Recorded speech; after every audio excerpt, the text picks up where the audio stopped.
उत्तराखंड में मुस्लिम vote bank को अपने पाले में करने के लिए बीजेपी मुस्लिम खवातीन के बीच जाएगी।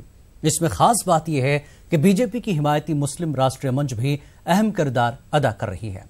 तलाक सलासा और हलाला जैसे हसास मौज़ूआत पर मरकजी हुकूमत की कार्रवाई को बीजेपी अब मुस्लिम खवातीन के वोट हासिल करने के लिए इस्तेमाल करेगी। उत्तराखंड में बीजेपी का फार्मूला मुस्लिम खवातीन के वोट को हासिल करने का मंसूबा।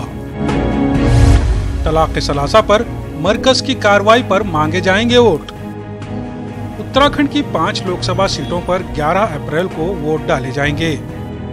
5 सीटों पर बीजेपी और कांग्रेस का सीधा मुकाबला है। ऐसे में दोनों पार्टियों की कोशिश होगी कि वो मैदान से लेकर पहाड़ तक अपने हक में लहर बनाएं। बीजेपी जहां मोदी हुकूमत के कामकाज को लेकर आवाम के बीच जा रही है, तो वहीं कांग्रेस हुकूमत की नाकामियों को गिनवा रही है।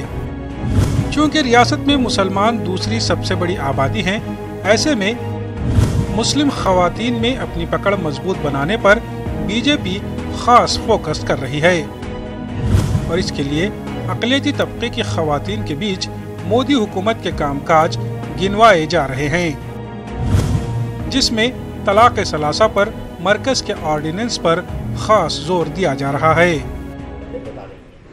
देखिए, सारे ही वो काम हैं जो उन्होंने हमारे वजीर आलम ने जैसा कहा था 125 करोड़ के लिए, तो उसमें मुसलमानों के लिए भी वो सभी काम हुए हैं। ख़ास तौर पर जो मुसलमानों के लिए, महिलाओं के लिए जो काम हुए, मैं उनको लेके महिलाओं के बीच में जाती हूँ और उन्हें समझाने का पूरा प्रयास करती हूँ कि आप लोगों के लिए इतनी सारी योजनाएं जो हमारी मोदी सरकार लाई है, तो आप लोग उसमें सभी तरीके से वो अपनी सारी चीज़ों को देने में सफल भी रही है। अब जो सबसे सेंसिटिव इश्यू था ट्रिपल डिवोर्स, उस मामले में भी महिलाओं को थोड़ी सी अभी ये चीज़ें समझ में नहीं आती थी। पुरुष समाज उनको बहका रहा था कि इन चीज़ों से आप जो है दूर रहो, वरना ये मोदी ऐसा कर देंगे वैसा कर देंगे। तो उनको जब हम बैठ के समझाते हैं कि उन्होंने एक समय में 3 तलाक को मना किया है, तलाक को मना नहीं किया है, कोई तलाक तो प्रॉपर कानून है ही कुरान में, लेकिन उसके खिलाफ जो हो रहा था उन्होंने उस चीज़ों के लिए बैन लगाया और बहुत सारे केस हमारे पास ऐसे आए जिन्होंने तलाक के विरुद्ध अर्जियाँ दी हैं महिलाओं ने। तो ये बहुत अच्छी बात है। उत्तराखंड में मुसलमान हमेशा से मुद्दों पर वोट देता रहा है।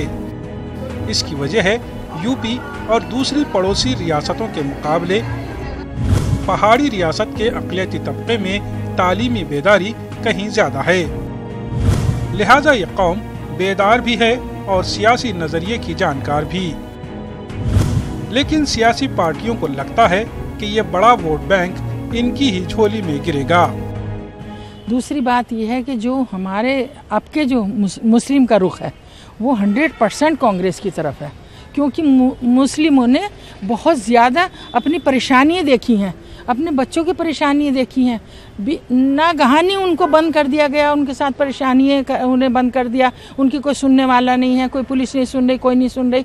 तो ये सारी बातों को देखते हुए, लड़कियों के साथ आपने देखा कि क्या क्या हो रहा, तो इन सब बातों को देखते हुए मुसलमान जो है कांग्रेस को 100% वोट देगा, किसी और को नहीं देगा। मुसलमान कांग्रेसी मुसलमान जितने हैं वो तो देखे कांग्रेस के हैं, मगर अब के भाजपा के भी टूट के कांग्रेस में आएंगे और कांग्रेस को ही वोट मिलेगा। 3 तलाक पर सुप्रीम कोर्ट के तारीखी फैसले को जीत बताने वाली बीजेपी का मानना है कि मजहब का डर दिखाकर इस्तेहसाल का शिकार मुस्लिम खवातीन को मोदी हुकूमत ने समाज के असल धारे से जुड़ने का मौका दिया है।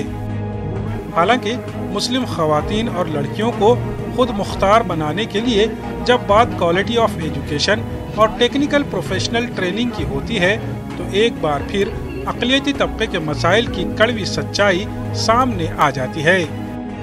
एक बार फिर चुनाव है, लिहाजा मुस्लिम खवातीन को तमाम सियासी पार्टियां सब्ज बाग दिखाने में जुट गई हैं।